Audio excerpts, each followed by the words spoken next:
So many great mailbag questions and comments from listeners out there that we'll do a double mailbag episode or episodes this week, Tuesday and Wednesday. They should be fun, and they kind of are the voice of race fandom right now. Every little thing that we've seen in the interwebs, we're going to tackle right here for race fandom. Let's start it right now. You are Locked On Rays, your daily Tampa Bay Rays podcast, part of the Locked On Podcast Network, your team every day. Hello, my name is Kevin Weiss. I'm Ulises Sambrano. And we're the host of the Locked On Rays podcast, part of the Locked On Podcast Network. Thank you for making Locked On Rays your very first listen every day. And remember, Locked On Rays is free and available on all platforms, including YouTube at Locked On Rays. If you're interested in advertising with the program, email us, lockedonrays@gmail.com for inquiries. Speaking of advertisers, this episode is brought to you by Rock Auto. Go to rockauto.com right now and see all the parts available for your car or truck. And be sure to write Locked On, write Locked On in their How Did You Hear About Us box so they know we sent you to the right place. Amazing selection, reliably low prices, all the parts your car will ever need. rockauto.com. All right, Ulises, let's go ahead and get rolling into these mailbag questions. We have 3 we'll tackle today, and then 3 we'll tackle tomorrow. And this first one, again, we put priority on it all the time.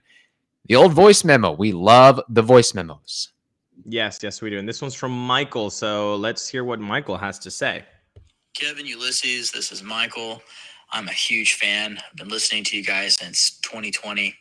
And I've finally decided to chime in with not a hot take, not a cold take, but a simple fact. The Rays need to acquire a legitimate RBI threat before the trade deadline. Right-handed, left-handed, switch hitter, it does not matter. When you have no proven RBI threat in the lineup, you're going to have on average a low-scoring offense. When half your team is on their rookie or sophomore year, they're going to make mistakes. We can't expect Cash to put together a competitive lineup when he's missing a piece or two. Even with Franco and Bilal healthy and functioning on all cylinders, the Rays are still missing an RBI threat. Pitching can keep you in the game. Defense can save a run or two. But at some point, you have to score more than the other team to win. Would love to hear your thoughts on who, realistically, the Rays could go after and how soon they'll pursue this hitter. Thanks, guys. No, thank you, Michael. Again, we always put priority on the voice memo, so thank you so much for doing that, for sharing your thoughts. I like the R word. I like the R word there from Michael. I already know that I like his perspective because he said the R word. Realistically. Let's tackle that. So, do you have any names? First of all, do you agree that the Rays are missing an RBI guy, Kevin?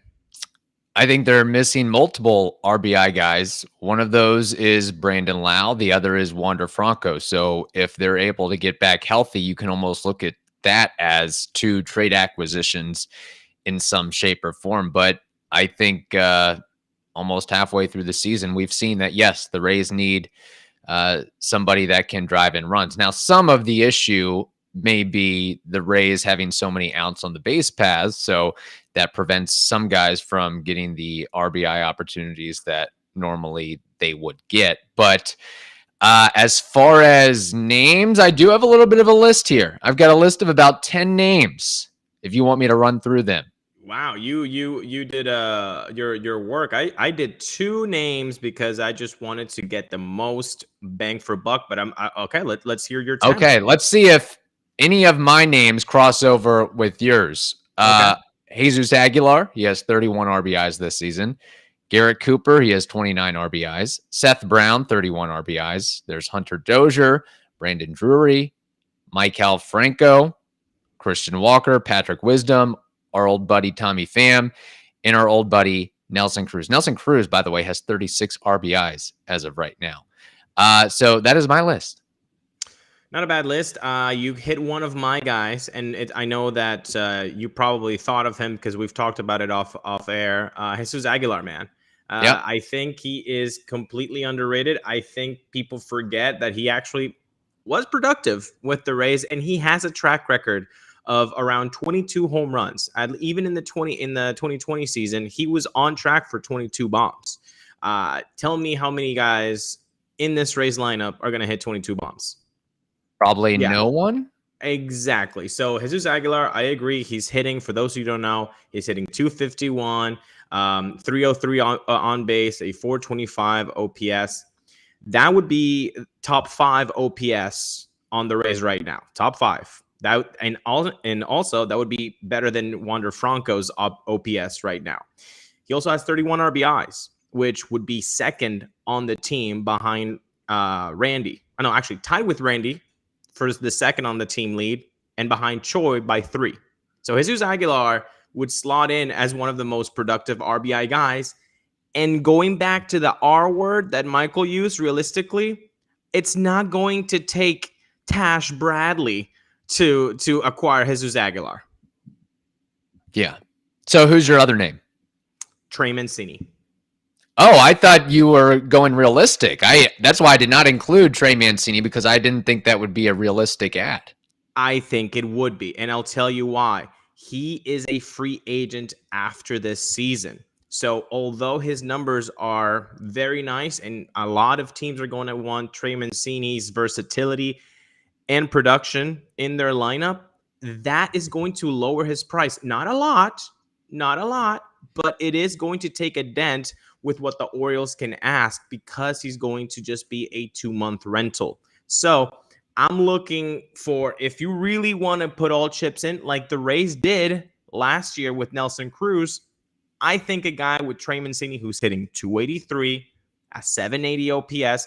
I know 6 home runs only, but his expected home runs is actually 13. So he's gotten a little bit of bad luck with the home runs so far, but I think the lack of time on his contract might make it so he's affordable. And honestly, Kevin, we got to stop the prospect hugging. I don't want to. Trey Mancini is a proven major league hitter that if you actually want that help in your lineup, you go for it. I don't care I don't care how much prospects is going to cost. I'd love to see Trey Mancini at the Trop with a Rays uniform. So you think he is more realistic than the other names that I listed? No, the other names that you listed are more realistic, but production-wise, I think his production is better than all of those 10 guys. And again, you have the chips to play. Like, you can't say like, oh, we're out of the Trey Mancini. No, it's not that expensive for him. For 2 months of salary. And again, you have a deep farm system. So I feel like he is realistic because of those two things. I would disagree in the sense that one, trading in division, I think for both sides, the Orioles and the Rays, don't look now, but the Orioles are not all that bad this year. I mean, they might even want to hang on to Trey Mancini if they can negotiate a long-term contract extension. But if I'm the Rays, I might be cautious about giving up some capital to the Orioles, which is a team that is just going to only continue to get better. And also, for the name recognition and pizzazz that Trey Mancini has, let's remember, we have expanded playoffs. So there's more teams that are going to be in on the fight for those types of players. So I would find it hard to believe that the Rays would go after Trey Mancini. Maybe if they were in a better position, in a better spot this year and really going for something. I think I don't know if the Rays are really going to go all for broke like they did last year with Nelson Cruz, considering where they're at as of this time frame. They're closer to the Orioles in the basement than the Yankees at the top. Yeah. So you're right. The disparity there, it makes sense. But Kevin, again, you're not fighting against 28 or 29 other or 28 other teams because of, with money. You're fighting for Trey Mancini with prospect capital. How many teams have the prospect capital that the Rays do? 5. So it's really not 28 other teams. But do the Rays want to trade those players to the Orioles and then make the Orioles really good in the division? Well, I mean, again, you're now saying that prospects are going to just pan out. Sometimes, most of the time, prospects don't pan out. Ask the Orioles any prospects from the Machado trade. How's that doing? 0. Yeah. So you mentioned prospect hugging. Who would that guy most likely to be traded, do you think? Do you have a name? I don't have a name, but I think, that's a good question for Connor Newcomb. We have to have a crossover with Locked On Orioles host Connor Newcomb, and he's a big prospect guy, so maybe that's a question better suited for Connor. There we go. All right, we've got much more to discuss, but first we have to tell you about Rock Auto. With the ever increasing numbers of makes and models, it's now impossible for your local chain auto parts store to stock all the parts you need. Why endure often pointless or seemingly intimidating questioning and wait while the person behind the counter orders the parts on their computer, choosing the only brand their warehouse happens to carry? You have computers with access to rockauto.com at home and in your pocket. So use it. So go to rockauto.com right now and see all the parts available for your car or truck, and be sure to write Locked On in their "How did you hear about us" box so they know we sent you to the right place. Amazing selection, reliably low prices, all the parts your car will ever need. rockauto.com. All right, let's move on with these mailbag questions. This next comment from Mark Wolf from the Fire Derek Shelton Facebook page, and he might have had a website at some point, but man, that brought back. I remember that. Mark Wolf says, relative to the rest of the major leagues, the Rays make pretty good contact. Nobody is Tony Gwynn or anything, but for today's MLB, they make pretty good contact. Since they don't hit a lot of home runs, you know what is valuable in that situation? That's right, base runners. Stop running into outs on the bases. Harold Ramirez hits a 2-run double, which is awesome. Does he stand on second base and smile? No, he tries for third base with 2 outs and makes the last out at third. Stop running into outs on the bases. I can't wait for the Lightning game because I am the Thunder. Well, the Lightning are down 2-0 and probably aren't going to win their 3rd straight Stanley Cup. But anyway, point there by Mark Wolf. Wow. No hope for the repeating 2-time champion. I'm all Tampa Bay, baby. They're going to come back. I don't know. If you look at the Avalanche, we're not going to get into a hockey discussion, but team 2-0. Oh my goodness. I am from a place where there were 9 games behind in September. Everybody would have written them off. So I do believe that's the miracle about sports. You see miracles happen every year. Okay. Anyway, base running gaffes. Mark, I agree with you. There has been way too many base running gaffes this season. I don't think anybody could show data that they're not running into outs on the bases. That is a fact. But why has it been happening? It's because guys are pressing too much, man. They feel like they have to make something happen.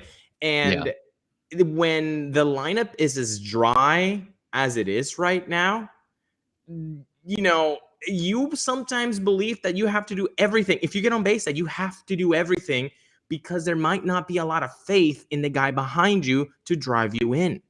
And so that is a whole mental thing.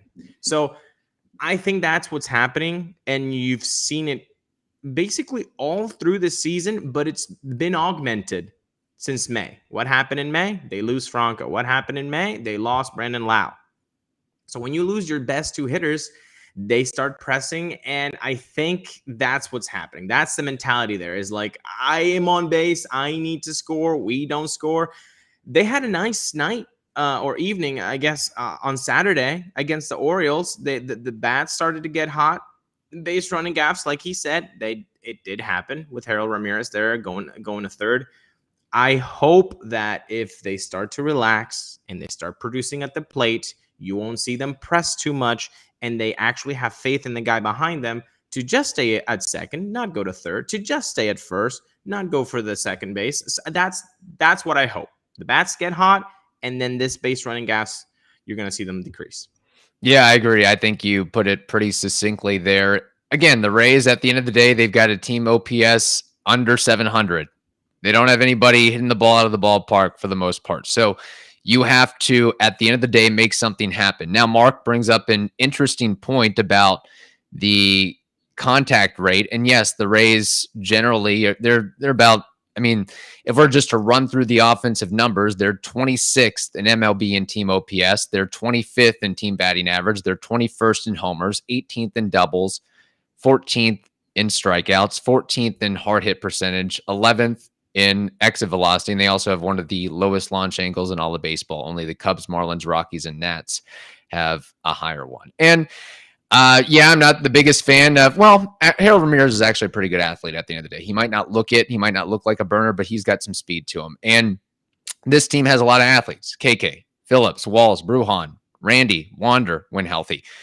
So I'm okay with them being aggressive. And I know the Rays also, we talk about base running. They lead the majors in caught stealings, but they also are top 5 in stolen bases. So you gotta, we've had this discussion before where this team is offensively and the lack of a Jesus Aguilar, a lack of a Trey Mancini, a lack of guys like that.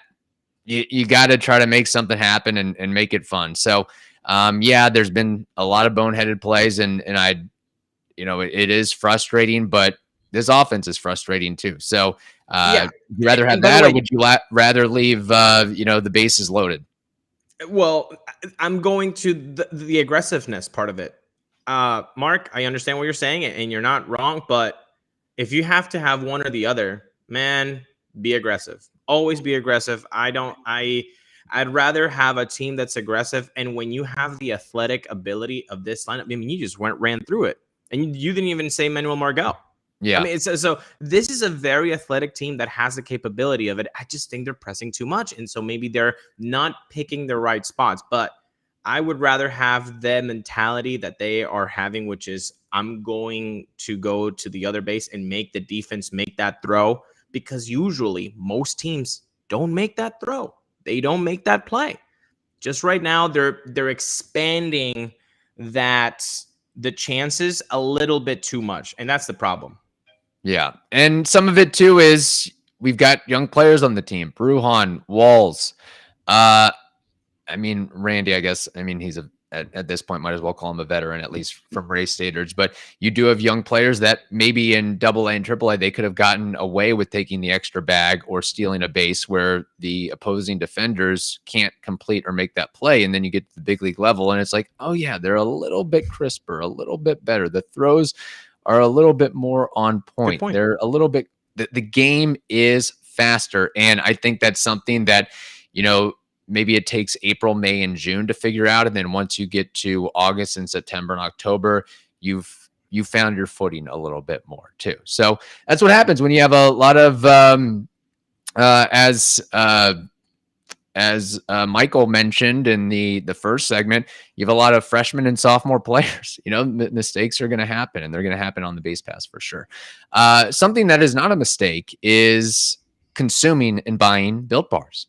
Not ever. How our friends at Built are always coming out with amazing new flavors. Well, this time, Built has truly outdone themselves with their new mud pie flavor. And for the first time ever, Built is introducing the new mud pie flavor in both mud pie bar and mud pie puff. Not sure what mud pie tastes like? Well, if you're a chocolate fan, you'd better sit down for this. The new mud pie bar is rich whipped cream and chocolate mousse smothered in 100% real chocolate and topped with cookies and cream crumble. You just gotta eat that up, just like when the Rays score 7 runs and you get, pretty happy that day. So today you got to go to built.com. Why? Because you can get 15% off your whole Built Bar order if you use promo code LOCKED15. That's amazing. So today, go to built.com. You're going to taste this deliciousness all for yourself.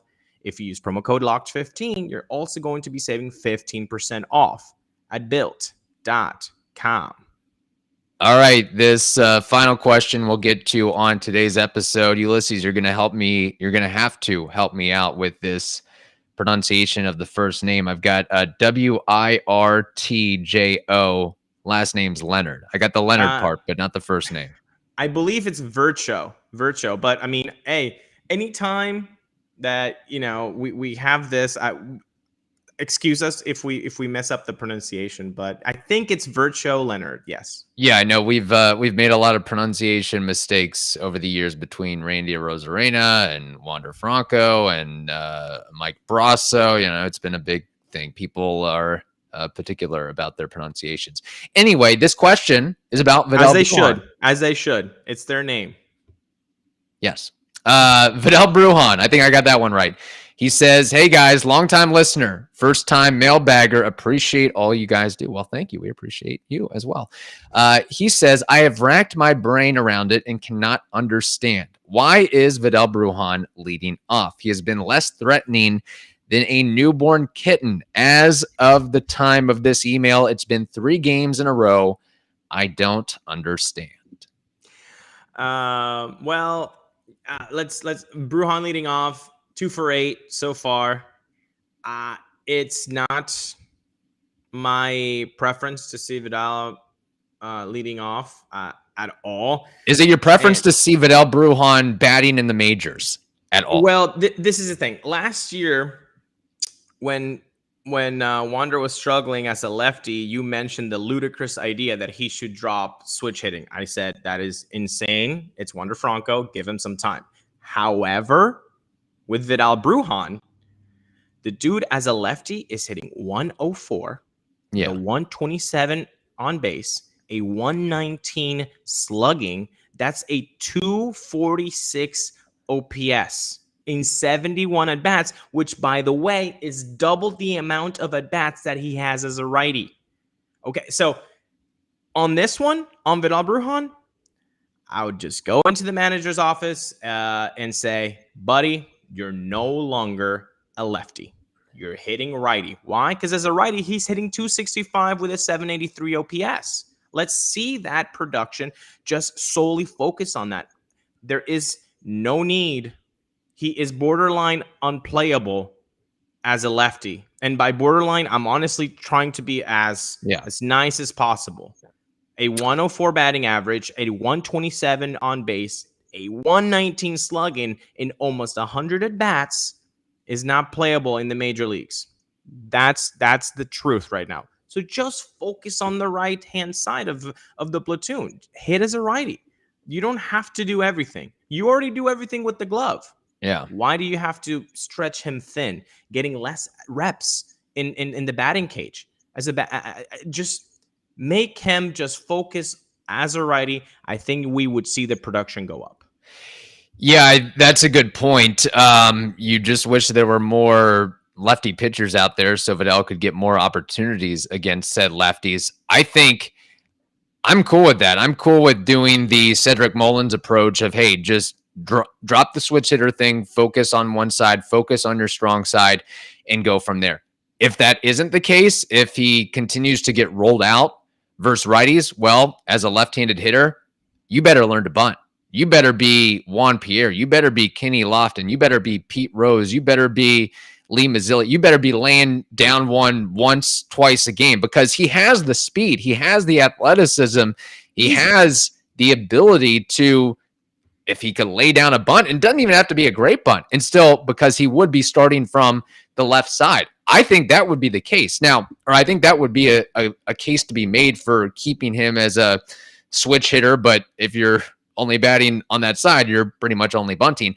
As far as the leadoff thing, it is interesting because it's not totally foreign that the Rays have put a guy that's struggling offensively at the leadoff spot to get said player going. Kevin Cash has done it. Joe Madden's done it.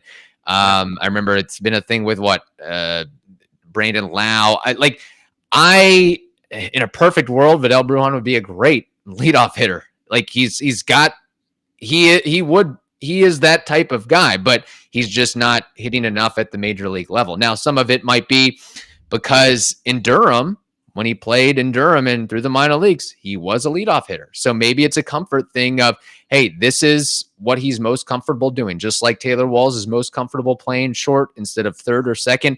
Let's try to get him settled in as best we can. Let's try. I know it might not be a great idea seemingly, but let's try to get him more opportunities to see major league pitching and major league pitchers. But also, do you really trust Vidal Bruján? Where else do you want to put him in the lineup? Do you want to put him in a spot where he's has to make a play with runners in scoring position, or do you put him at the top of the order where he has nobody on the bag? So it's not like he's ruining a rally, as opposed to if he was batting eighth or ninth. And same thing, like you're batting leadoff, the guy in ninth in the order probably most likely is usually not going to get on base either. So that's kind of my take on it a little bit.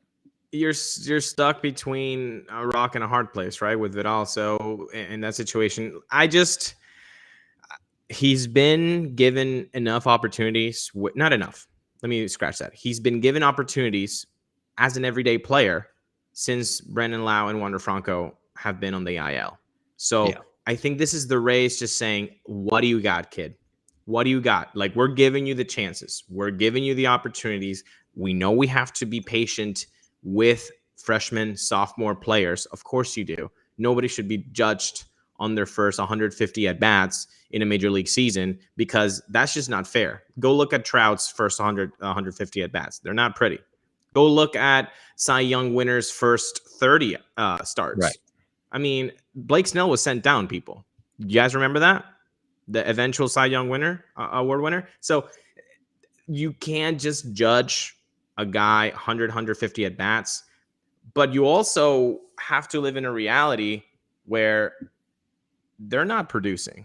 And I say they because I'm kind of now bumping in Taylor Walls into this conversation with Vidal. Like, they were way too hyped. Maybe not. Maybe they were hyped enough, but their production is not matching that hype. Right. That's a fact. The issue is it's 100 at bats, people. It's 100 at bats. It's not enough to say this is who this guy is. Not at all. But changes have to be made. And I don't think the leadoff position, the leadoff with Vidal is going to be long for the future. On Sunday, as the recording of this episode, Kevin Kiermaier is leading off on Sunday. So and Vidal is now dropping in the lineup in the last third. So I just feel like they're just putting him out there in every situation, just trying to say, what's going to spark you, kid? We're giving you the chances. You're in the lineup every day. He's been a pretty much everyday player. So what do you got? And let's hope that something does spark him, because he has the athletic ability, but can he match major league pitchers? And that's what hasn't happened as a lefty. That's why I'm saying just focus strictly on the right-hand side. I don't care if it's against righties. Just focus on that, and let's see if that gives you something else different, because what they're doing right now is not working. So you have to find something different. Doing the same thing and expecting a different result is insanity. So let's change it up. Although, counter argument, I know we discussed the idea of dropping the switch hitting thing from Vidal Bruján, but the Rays are very close to being in fourth place. This might just be the play the prospects here. Play them, put them out there, see what they can and can't do, and go from there. And I mean, as we get longer in the tooth in this season, and Mike Zunino might not be coming back, where's Brand? I guess Wander Franco is going to be back at some point. I mean, this team isn't all that great. So this might be the year you see, okay, which of these prospects can hang around and which do we maybe have to move on, or can we upgrade elsewhere? I disagree 100%, because the thing that you wanted to happen is happening this year. Expanded playoffs. You just have to, get your foot in the door, and then it's a crapshoot. So that's my thing. I do not think that this is just like let's punt till next year. No, I think what you have to do is be relevant until you get that Wander Franco back, which is in a week. You have to get, hopefully, Brendan Lau back, which hopefully in 3 weeks, although there has been a setback with him taking swings of a tee. So hopefully that gets amended. But yeah, you just have to stay relevant. Just stay in the fight, which the pitching has done a tremendous job about that. And that's it. Just stay relevant, get Wander back, get the groove on, and get to the playoffs. That's it. Well, question. I mean, if Wander and Brandon Lau come back, what does that mean for Vidal Bruján? Are you sending him down? Are you trading him? There's only so many spots. Both those scenarios are very, very real. And that's why I think they're playing him. They're trying to see what they have in him. And if they can stash him in AAA, they'll stash him. And if they see an option to trade him, because the Orioles come, hey, we really like Vidal and we really want to get away with Trey Mancini, plus other pieces, then you're like, okay, we can do that. Yeah. And then maybe it's sending down Vidal Bruján and giving Josh Lowe another opportunity. Now, I will say this about Vidal. It is helpful. It is beneficial. The defensive end of things, I think he's played third, he's played short, he's played second, he's played right field. So that definitely helps out in a pinch when you need it. But the Rays are very close. I mean, a playoff spot is not guaranteed for them. A couple bad games and they're fourth place in the division. They need to step it up. That is a 100% true fact. They need to step it up. Yes. Oh, and by the way, they do face the Yankees starting next week or this week. We're recording on Sunday. They're facing the Yankees again. So we'll see what happens. We'll see what happens. All right. Thank you for making the Locked On Rays podcast your very first listen every day. Now make your second listen, the Locked On MLB podcast. That is also free and available on all platforms. If you're wondering who was calling me there, it was Peter Bendix. He was looking for some trade suggestions. So there we go. Also, if you're interested in advertising inquiries, I suppose you can call us, but you can also email us, lockedonrays@gmail.com. Hope you all have a wonderful day. Stay safe, and we will have another mailbag episode for you on Wednesday.